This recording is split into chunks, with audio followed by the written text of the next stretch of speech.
Hello and welcome back to the John Lovero Actualized podcast. I'm your host, John Lovero.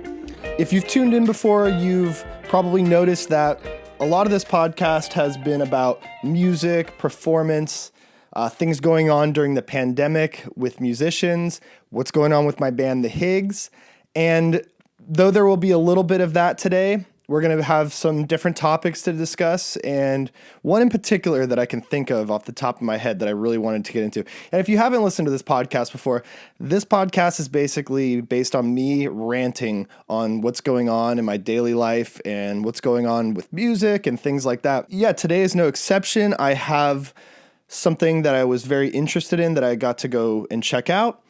And just to start off, we had a show up in Northern California, up off the 395 in beautiful Nevada City. Actually, off the 50, if you go all the way up to 395 and cut over on the 50, you go around Lake Tahoe. You know, it's actually one of the most beautiful drives I've ever done in my entire life. I used to think that that drive to Colorado through all those mountain roads, through, you know, the Aspen and Breckenridge and everything, and you get up to that huge peak, the Vail Pass up there. I always used to think that that was the most beautiful drive in the United States. But after doing this 395 drive from Big Pine all the way up north and then cutting over to Nevada City, I think that that takes the cake as the most beautiful drive that I've ever taken. It was absolutely gorgeous. You're right in the middle between the Eastern Sierra and the West Sierra, and it's just fantastic. The views are absolutely phenomenal. So if you're ever going up towards that part of the state, up in like East Northern California, it may take a little longer and may add a little bit of time to your trip if you're not going to take the 5. Try taking the 395. And yeah, it's the scenic route. It's absolutely beautiful. Anyway, for a long time, probably close to about 10 years, I've been absolutely fascinated with the White Mountains right off the 395, right next to Big Pine. And the White Mountains, I think the peak of the White Mountains is about 14,000 feet, so you're way up there. The tallest peak in the continental United States is right across the way on the other side of the Sierra, and that's around 16,000 feet. So the White Mountain Peak is no slouch. It's way, way up there. And I've spent time in Lone Pine, which is at the base of Mount Whitney, essentially. My buddy has a really cool cabin there, and I've spent days there exploring the Alabama hills and just hanging out next to the creek, taking the road up to Whitney Portal to go fishing and things like that. So I've had experience in that general area. Haven't stopped in Big Pine so much though, but that is basically like right where the road that leads up to the mountains is. And so instead of going straight to Nevada City, I stopped in Big Pine the night before I drove up to Nevada City. So I was supposed to be in Nevada City on Friday night. We had a live stream gig on Thursday in Burbank, and I just took off straight from Burbank, went right up to the White Mountains, or Big Pine, really. I stayed in Big Pine the night of the live stream. I got there around 2 a.m. and went right to bed, stayed in this little motel. It's called the Bristlecone Motel. Bristlecone. That's a lead-in to some other things that we're going to be talking about here. So stayed in the Bristlecone motel and woke up really early with the sun, grabbed some supplies, some water, some snacks, some coffee, things like that to get revved up. And we started the ascent. It was like about a 45-minute drive up a windy road that in some places turns into a 1-lane road that goes all the way up the mountain. And I think down in Big Pine, we're starting at around 5,000, 6,000 feet elevation.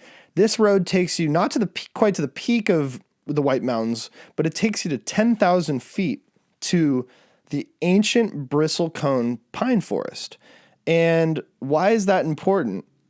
Well, these trees are the oldest living single organism beings on the face of the earth. The oldest things on the face of the earth that are single organisms. I guess there are things that exist that are older, that are clonal. So what that means is, like, for example, there's this grove of aspen trees in Utah that basically all comes from the same root system. So all these trees are growing underground and they're basically a clone of each other. So when one dies, a new one grows. And they say that that clonal organism underground has been there for about 80,000 years.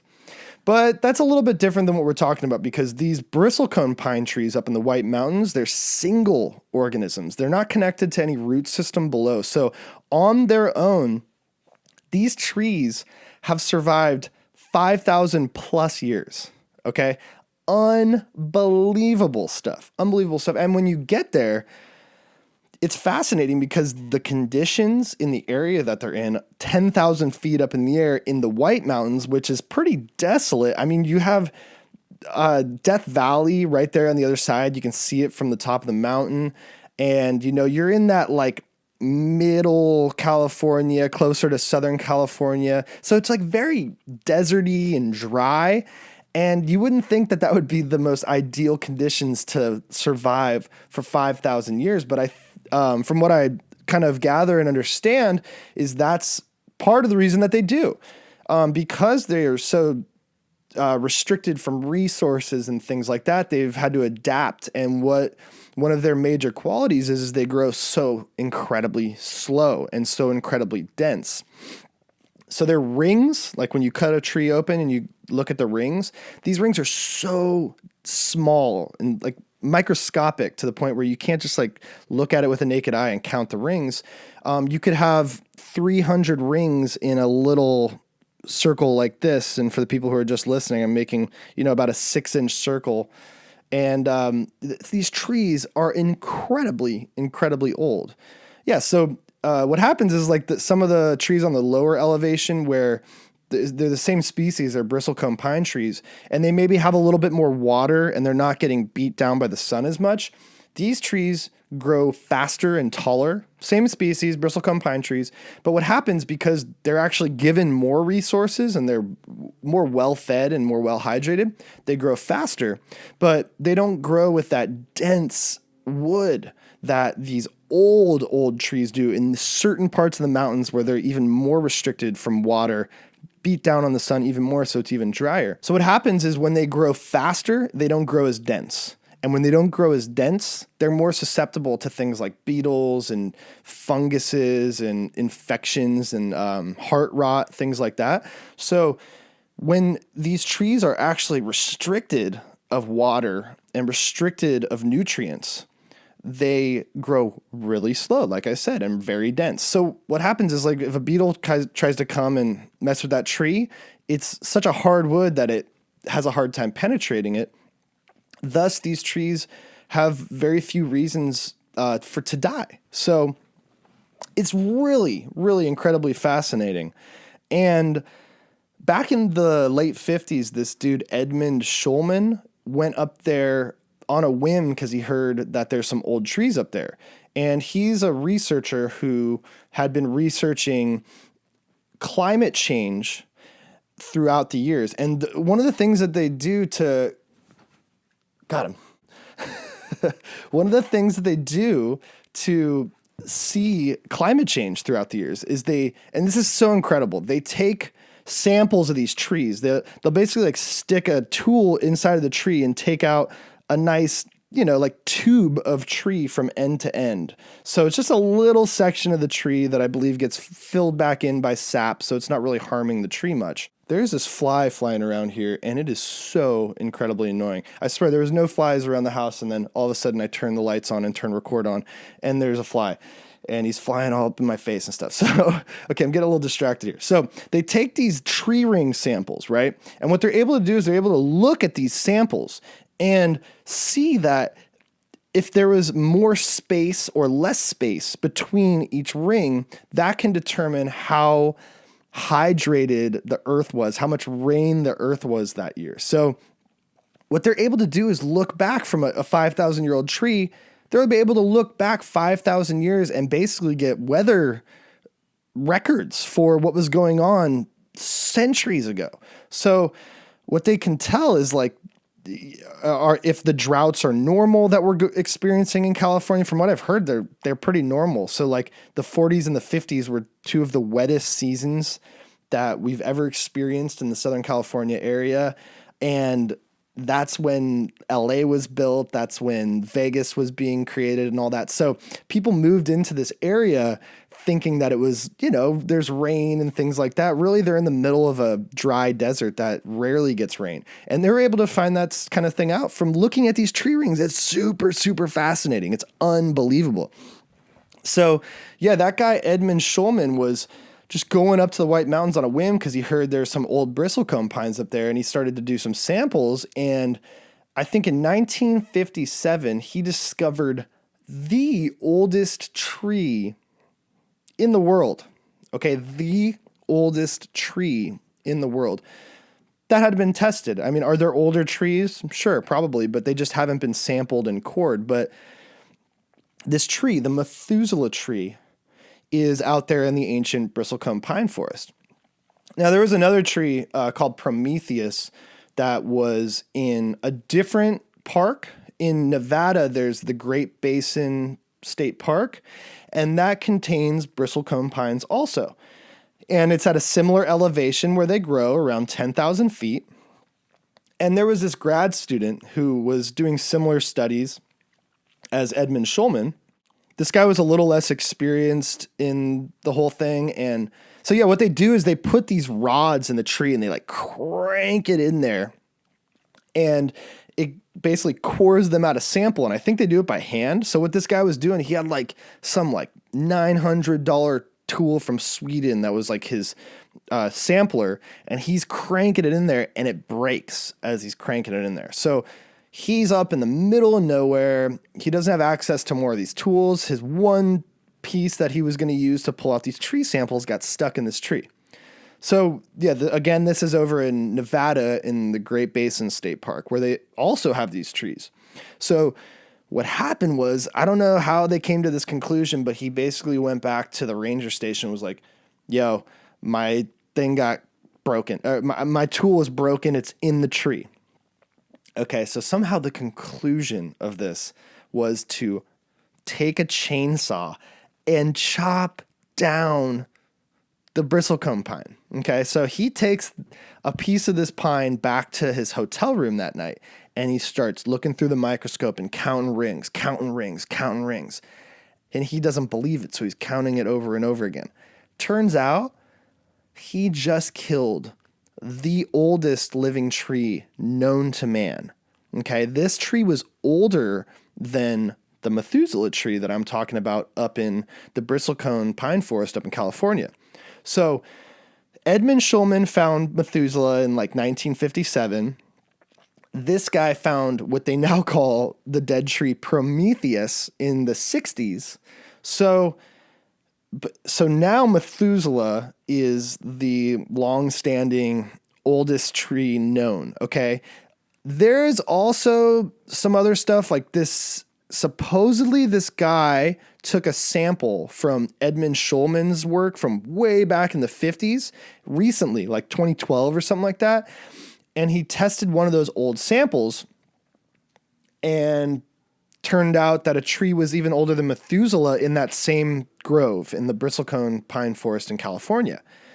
But no one ever found that sample after that guy died. There's no evidence of where the tree is. They're basically like the information is lost. There's no proof. So we either just take that guy's word that there is an older tree that was tested and found in that forest, or we go by the records. And if you look at the records of like the oldest trees, Methuselah is at the top technically because there's proof. There's actually a core sample. They know exactly where the tree is.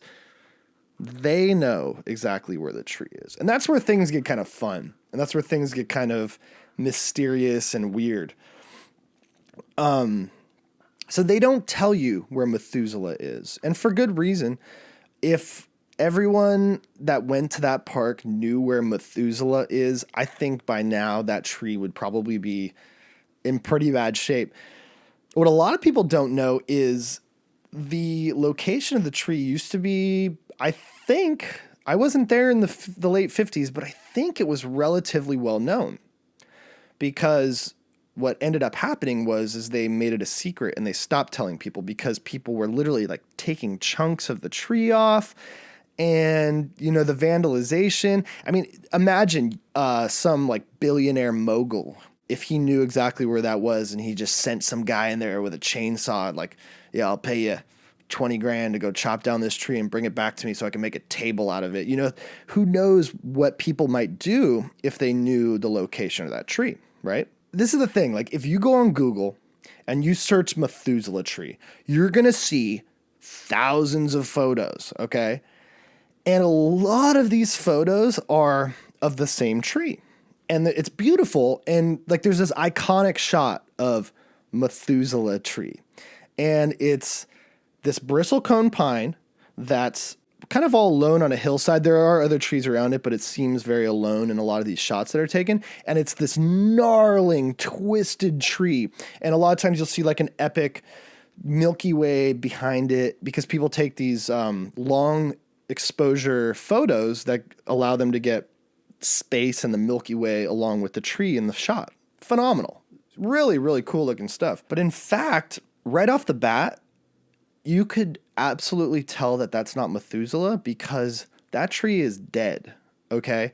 Methuselah is alive. That's why Methuselah is a record holder. Methuselah is the oldest living tree. There are probably pieces of wood scattered amongst that forest that are dead trees that could be 6,000 years old. But as far as living trees go, Methuselah is the oldest known. Okay. If you're up there and you're walking around the trails and you just like go up to a ranger or something like that and you ask them like, hey, where's Methuselah? How can I find Methuselah?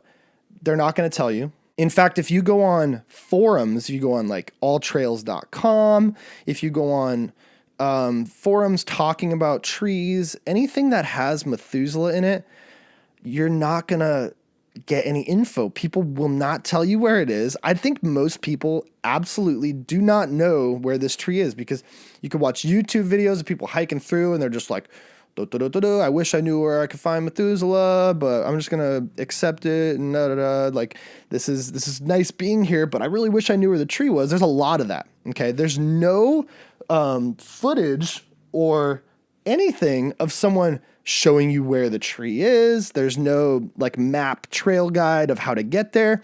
And, you know, in the day of the internet age, you would think that that would be quite accessible. You would think one person would know the answer and would want to, you know, give it to the people. But it's not possible to find that online. Okay. And going back to the photos, when you search Methuselah, you're going to see this beautiful, big, twisted, gnarled tree. Okay.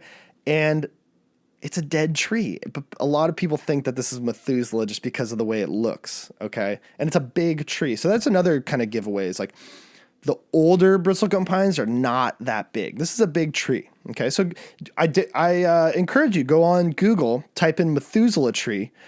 You're going to see a lot of photos of this beautiful dead tree, probably with a bunch of stars behind it. You'll know what I'm talking about because you'll see reoccurring photos of the same exact tree. How do you know it's dead? Well, it's easy. There's no pines, or there's no pine needles on it. So if the tree still has green pine needles that are living, the tree is still alive. And a lot of those trees look like they're just clinging on for dear life. Like, they'll look pretty dead like this tree does, but then there will be a section that still has pine needles on it, still alive, therefore. This tree is not alive. Also, it's on a different path. There's a path called the Methuselah Trail, which Methuselah is on. And there's another path right there called the Discovery Trail. And that's the trail that this tree is on. Okay, so a lot of people think that this is Methuselah. It's not. And there's ways to know. There's ways to figure it out. And there's actually ways to figure out which tree Methuselah is, if you do enough research, and where it is, if you do enough research. So with that being said, I mean, and this is nothing that isn't just out there already, publicized, something that you can find on the internet. You might have to do a little extra digging, a little bit of extra investigating. But about a year after Edmund Schulman found Methuselah, there was a National Geographic National Geographic magazine that was released. Okay. And there was an entire about 20-page article about these ancient bristlecone pines up in the ancient bristlecone pine forest. And what they do is they talk about Edmund Schulman. And I think this is before they realized what exposing the location of this tree would do. They posted an article talking all about the oldest tree in existence. Okay, this is 1 year after Edmund Schulman found Methuselah. Okay? Not only do they have an entire article discussing this tree, there is a photo in that article of Edmund Schulman holding Methuselah and a photo of a very small section of the tree. And in that article, they tell you this is the oldest tree alive. Okay? This is a year after he found Methuselah. He never found an older tree as long as he was alive. He only lived for like 2 or 3 years after that. But what they say in this National Geographic article that you can find online, if you do a little bit of research, they have it. I think it's Arizona State University has a PDF on it. Go check it out. It's online. It doesn't say it's Methuselah. It says it's the oldest tree in existence. It's kind of good evidence. Okay. It's pretty clear that the tree in that photo is in fact Methuselah. And I think what happened was they released that article. People started coming up to the White Mountains in droves, and they started checking out Methuselah, and things started happening. So I think maybe the visitor center was, I don't know this. I didn't know what was going on back in the 50s, but this is my guess. Maybe the visitor center was more open to exposing the location and telling people how to find the tree. But now you're not going to be given that info at the ranger station. I think very, very few people actually know the location of this tree. When you get there, they have photos and they have displays and things letting you know about the environment and about the trees and warnings and all that, like visitor center, typical stuff with photos and, text and things like that to give you information about the location. One of the photos or one of the displays shows 4 of the best dendrochronologists of all time. And dendrochronology is where they take these samples of the tree rings and count the rings, essentially. That's what dendrochronology is. Edmund Schulman is on this post of 4 of the best dendrochronologists. And the photo that they show of him, to give an example of who the guy was, is a even closer up. It's like a cropped version of that Nat Geo photo from 1958. So they're not telling you where Methuselah is at the park, but they give you a photo of Methuselah when you're there. Okay. I think that's like a low key hint, because there's so much misconception and there's so many people that think that they know which tree Methuselah is, when really the information is like right there under your nose. I'm not going to tell you exactly how to find that tree or how to find Methuselah, but let me just say this, like, the information's out there. One, there's a photo of the tree out there, or there's a photo of the oldest living tree. Hasn't been quite named Methuselah. It's out there on the internet. Public forum. You can find it. You might have to do a little digging because they don't make it that easy. Like, you don't just type in Methuselah tree and that article pops up. There's actually, you got to dig a little deeper. Secondly, there's a photo of the tree that was named the oldest tree in the world at the park when you get there. Okay. Thirdly, there's a section of the trail that they call the Methuselah Grove. Okay, so those are 3 major clues right there. The Methuselah Grove is not huge. The entire hike is about 4.5 miles. The Methuselah Grove is a small strip of that hike that kind of winds around a certain section of the mountain. And you know when you get there for a few reasons, because they have little trail markers that will let you know you've reached the Methuselah Grove. But not only that, everything starts to change drastically when you take this one corner on the trail. It's so fascinating. So you're already walking through bristlecone pines and mahogany and all these beautiful trees, but then you take this turn and the bristlecone pines just become gnarly, like extremely gnarled. It's like art pieces. It's like driftwood that are just formed into these gnarly curved shapes, and some of them are dead, lying down. In fact, there's probably more dead trees in this area than the other areas because they're so incredibly old. And it's just beautiful. You get this energy when you take that turn and you get to that section of the trail. You just know that you are with the most ancient beings on the face of the earth. What an incredible feeling. The wisdom, the knowledge of that section of forest it's astounding. It's unbelievable. When you get to the Methuselah Grove and maybe you think you've found Methuselah, you'll notice that people are just walking right on by. They have no idea. They have no idea what's there. They don't know what to look for. They don't know what to look at. And it's really fascinating, man, because it's a very, very, very well-kept secret. Very, very well-kept secret. And I would never just tell all and just say, this is how you find it. But what I am doing here is I'm giving you clues of things that are already public information, things that are already public forum. If you do enough of your own research, you can find this stuff out. I did some of the research on my own, so I found out some of this stuff. But yeah, I'm not sharing anything that's not already out there in public forum. In fact, I think there are a few people out there on the internet that have low-key kind of showed that they know where Methuselah is.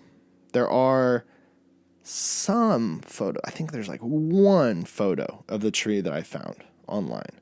And it's like this photographer guy who has like all these different options of what you can buy. You can buy a towel with Methuselah on it. You can buy coasters with Methuselah on it. All this interesting stuff. We hiked up there. I don't know. Did I find the tree? Didn't I find the tree? Maybe. Maybe I found Methuselah. Maybe I know exactly where it is. Maybe I don't. I don't know. But the oldest known living thing. Just fascinating. Super, super fascinating. The hike is cool too. I mean, just to like give you a lowdown, like in case you maybe wanted to experience this yourself. Yeah, I would come very prepared if I was going to do this hike. And I did, because I did research on it. I knew what I was getting into. It's, like I said, 45 minutes to an hour up this windy road. And in some parts, it's a little sketch. You know, there's like edges that if you're not paying attention, you could just drive right off. And it condenses into a 1-lane highway in some spots. So like if you're experienced driving those types of roads, we take a big old van and trailer up through some of the gnarliest mountain roads in the world just to get to gigs. So we were riding in my wife's Prius, so it was pretty awesome, actually. Very simple ride. Some people have more fear than others getting up there. I'm sure if your rig is a little bigger, things can be a little more dicey, but for the most part, it's legit. It's paved the whole way up, all the way till you get to the visitor center, like the trailhead where all this begins. And so, yeah, I would bring a lot of water for the hike. The hike is 4.5 miles, but you're starting at elevation at 10,000 feet, and then you're going to gain elevation. So it's like uphill during the hike. So I'd bring a lot of water. At 10,000 feet, you're going to experience a lot of dryness. You don't want to get dehydrated at that elevation. That's the last thing you want. You're going to lose water through your mouth and everything much quicker because of the dryness. It's basically like a desert on a mountain. It's really, really interesting topography. So bring a lot of water, some sort of pack, because you're going to need to throw, maybe like a couple of snacks and a lot of water in your pack. There's only vault toilets up there, so like you can handle your business, but it's like one of those things where it's just like a hole in the ground. Right now during COVID, the visitor center was closed, so you couldn't go in and see the displays and get information. There's no ranger to come out and like tell you all this cool stuff about the trees and all the research they do and what they do with the tree rings to, like I said, find out about past weather and things like that. So visitor center's closed. You just go up there. They have like a little brochure stand where you can pop $1 in to pay for the brochure and take that out. And that gives you like little trail marking descriptions. So I think it's like 1 through 24. There's little posts on the trail that give you a number. And then according to that number, you pull out the brochure and you can kind of read some information about what's happening in that area. Like, for example, next to a tree that has tree rot down the middle, it explains what that is. It'll show you a small bristlecone pine that's like this big and explain to you that it's like a 100-year-old tree because of how slow these trees grow. A lot of fascinating stuff. I know that, and I know like already, like if you're into this podcast because of music, you probably have already turned it off because it's just so incredibly nerdy and boring. But some of these episodes are just going to be rants about things that I'm fascinated with. So this is one of them. So if you're just looking for strictly music talk, you can skip this episode. Maybe next episode will be a little bit better, but we're going to keep nerding out on these trees for now. So yeah, you get your brochure set up, ready to go. Get yourself a little pack and be ready for a pretty decently physical hike. Okay. I do like 4 to 8 miles, maybe sometimes even 10 miles around my local area in Fullerton, California. We have hills I can go climb, 500 feet in elevation and do hikes, and we have beautiful trails around here. So I'm like constantly moving and constantly hiking and constantly walking.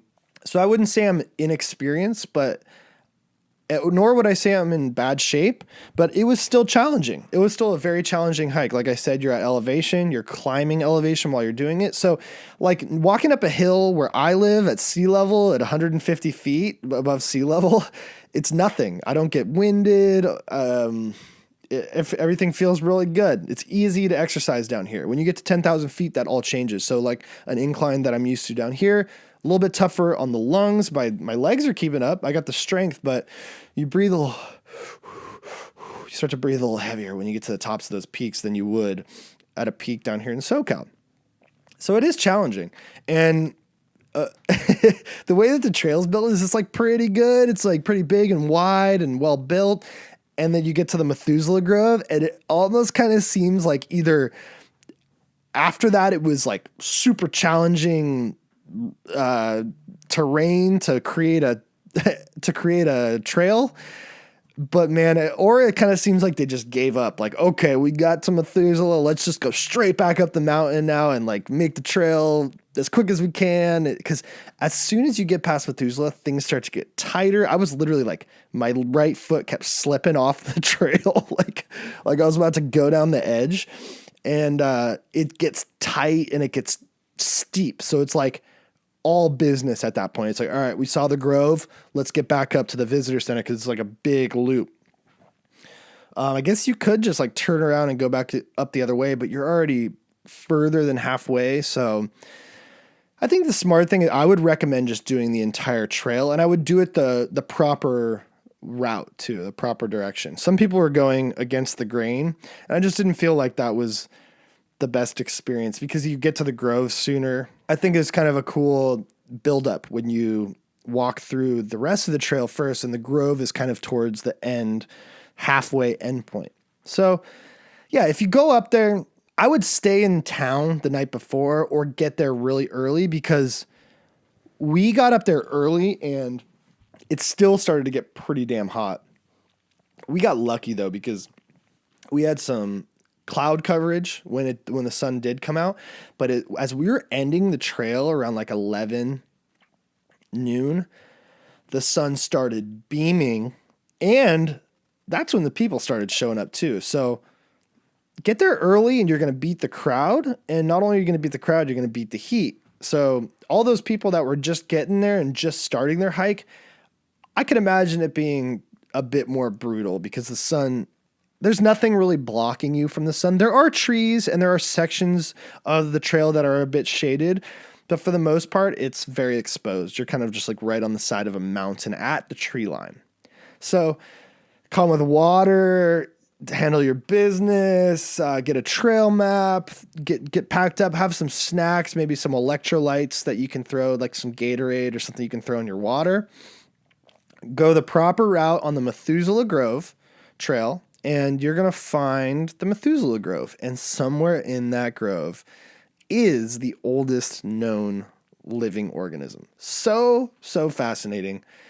And I could not recommend it more. It was such a great trip. Like I said, spent some time in the Alabama hills. I one day want to summit Mount Whitney, do like the whole hike from Whitney Portal all the way up to the peak and back down. I know a lot of people do it. Some people do it in 1 day. Some people do it in 4 days.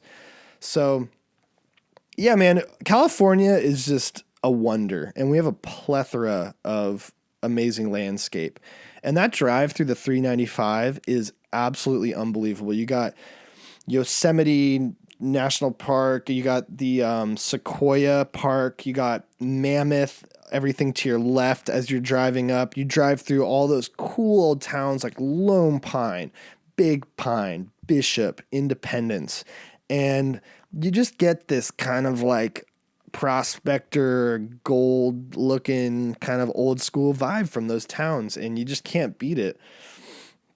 So yeah, I mean, anyone that's really into nature, into trees, if you've, checked out maybe the General Sherman tree, which is the largest tree by volume.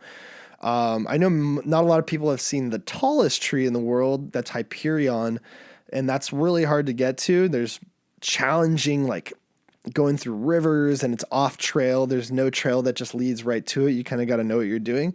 So maybe some people have seen that stuff, but I know a lot of people haven't gone and checked out the Bristlecone pine forest, and I highly, highly recommend it. It's a very, very cool place. You can feel some amazing spiritual energy there, wisdom, and just all together, it's a cool place. Great atmosphere. I think the weather there is incredible during the summer. There, like I said, there were some clouds in the sky covering the sun, but for the most part, it was like a nice, beautiful summer's day. And yeah, I would highly, highly recommend going and checking that out, especially if you're already heading up north and could potentially take that 395 route. And then if you could just take that the whole rest of the way up, it's the best, man. It is so incredibly beautiful. Take it all the way up to NorCal. Oh, man, it was just fascinating.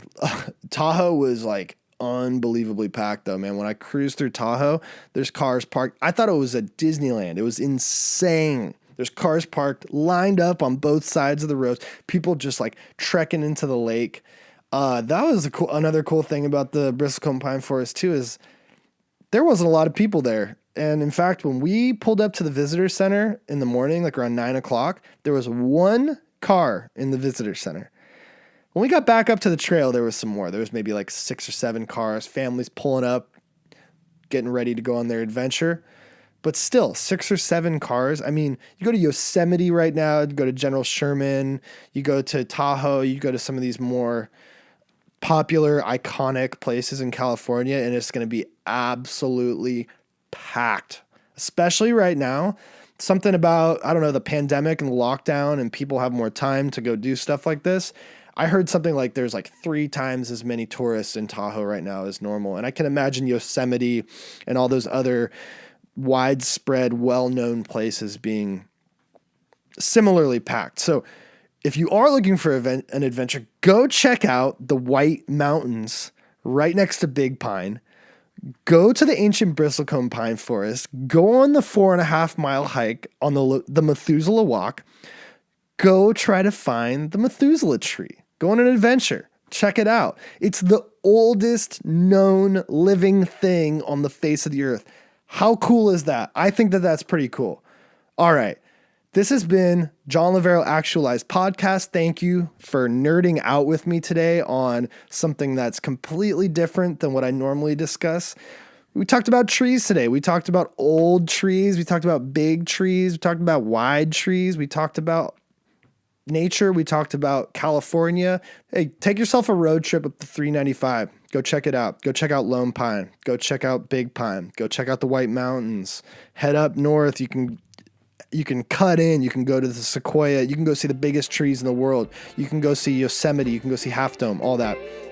Thank you so much for tuning in today. This has been another episode of the John Lovero Actualized podcast. Check us out. Check me out on Instagram, YouTube, all that stuff. All these episodes are on YouTube if you want to see the video portion of it. But until next time, I'm John Lovero. Peace out.